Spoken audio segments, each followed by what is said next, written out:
Hello friends, I hope life is treating you kindly. I'm Lubomira and thank you for joining me today. Welcome to all my crafty friends, new and returning. I'm always excited to see you all. If you're new to my channel, I'm glad you found your way over here and I invite you to check out more of my videos. I love sharing my projects with you all and I appreciate you taking the time out of your day to spend a few crafty moments with me. Please remember to like and subscribe if you haven't already. By hitting that little bell, you'll get notified every time I post something new and you won't miss out on any of the crafty goodness. In today's video, I'm sharing a heartfelt card using some homemade stamps. I'll be honest, this isn't my favorite card, but I wanted to include this technique because I think it's a really good one to remember. It's a quick and effective way to get more out of your dies and really stretch those supplies. I'm excited to show you this project, so let's get into the video. To create this card, I used Dollar Tree heart dies, a stamp set, some stamp blocks, decorative cardstock, and some glitter cardstock that is not shown here. I first started off by die cutting the set of 3 Dollar Tree hearts out of some fun foam. This is a really inexpensive material that you can find at most craft stores, and it costs only a few cents a sheet. It comes in all the colors of the rainbow, but I like to get it in the white color because it makes it easier to clean and see ink blends. You can also use this foam as a dimension builder instead of foam tape or cardstock. I ran the dies with the foam through the machine once off camera. All it needs is a single pass through. In fact, you don't want to run it back and forth because this foam is squishy and can shift in the machine, causing the die to cut it in multiple places. If your machine is finicky though, add a shim for more pressure. You also want your plates to be in fairly good shape as the foam will pick up on any dimples or indents that you may have. To avoid this, you can place a piece of copy paper to protect the foam. When I had my shapes, I attached them to some stamping blocks using tape runner. Tape runner is a good option because it keeps the foam in place, but it's removable as well. You can also attach them directly to a stamping platform if you feel you need the security of being able to repeat stamp. I find these to be forgiving shapes and easy to stamp by hand, but do what is best for you. I used an assortment of pink tone inks from Concord and Onyx to create this card. I used the colors Pink Lemonade, Carnation, Sweet Pea, Wild Berry, and Dragon Fruit. You apply the ink as you would on a stamp, evenly coating the surface, then press the stamp to the surface of the paper. Hold the stamp down for a few seconds, letting the ink transfer from the stamp to the paper. When you lift the stamp, you'll find a nice impression of the heart. I continue to stamp the hearts across the left side of the panel, wiping the surface of the stamp with a baby wipe between the color changes. The ink will stain the surface of the foam, but the baby wipe does clean the ink off so you don't have to worry about color contamination. You can really be creative with making these foam stamps. You can use most dies, but I find the ones that are larger with simpler details work best. Smaller, more detailed dies can lose some of that detail in the stamping process. I know this card seems very Valentine themed because of the colors I chose, but when it comes to showing someone love, you can do that all year round, not just February 14th. Additionally, you can switch the colors and cater this card to a number of occasions, including anniversary and wedding cards.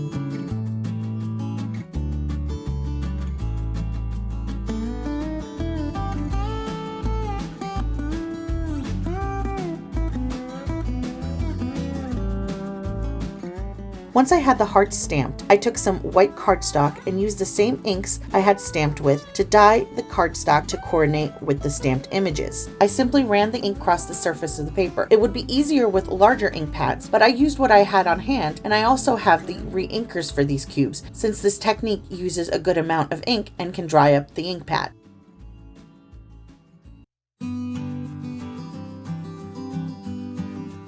I used the inked cardstock to die cut more of the hearts off camera. I also used some Dollar Tree glitter cardstock to make some additional hearts as well. I trimmed the stamped panel by about 1/2 inch from the top and the bottom using my trimmer, and then I rounded the corners using a corner punch. I die cut a lot of additional hearts, but only ended up using a few to pop up along the stamped side of my panel to add more dimension to the card. I fussed with the arrangements of the hearts before attaching them using foam squares, and then I snipped off any of the overhang with scissors.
Next, I attached a pink card panel to my white card base using liquid glue. Once I had my card base ready, I attached the heart panel to the base using foam tape. For the greeting, I used You Are So Loved from the Dollar Tree Decorative Sentiment set. I'm going to tell you about the oopsie I made here. I don't show it in the entirety because I didn't have the camera on, but I do show you how I fixed it. Now, there will come a time when you are too heavily invested in a card. You have come too far and you've used up way too many materials to just throw it away after making a mistake. This is that card for me that day. I originally had stamped the greeting directly onto my card base using black pigment ink in the white area off to the side of my hearts. But unfortunately, I got distracted and left my desk with the camera running. When I came back, I wanted to heat emboss the sentiment to make it stand out, but the ink had already dried. I restamped it, but I didn't check the card to make sure it was aligned right in my MISTI. Of course, it was not. The result was a blurred effect similar to when you have one too many margaritas out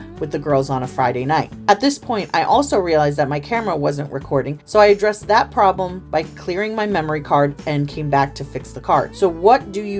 Well, you can try to buff it out with a sand eraser. I felt the area was too large for that and the ink too set. You can also die cut a shape to create a peekaboo feature, popping the panel up and stamping the sentiment inside, but my panel was already very secure in its place. The third option, and frankly the easiest, is to cover it up. That's what I did. I created a heart-shaped banner to go over the mistake. I placed a heart into my MISTI, nestling the pointed bottom into the corner and stamping the greeting at an angle. I prepped the area with an anti-static tool and stamped the words in black pigment ink. Afterwards, I applied clear embossing powder to the wet ink and heat set it with my heat tool. I added the greeting to the front of the card using foam tape.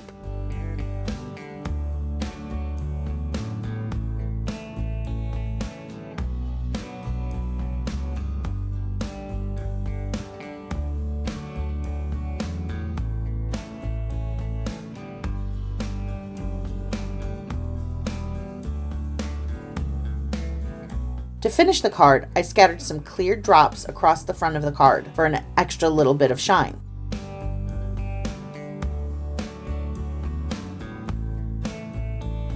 And that's it for this card. Sometimes things don't go according to plan and you have to come up with solutions to save the project. This was one of those projects and overall, it didn't come out so bad. Let me know what you think in the comments below. As always, it's been a blast spending time with you. When you're in good company and you can craft, then it's going to be a great day. I hope you enjoyed this video. Don't forget to like and subscribe if you haven't already, and please leave me those comments below.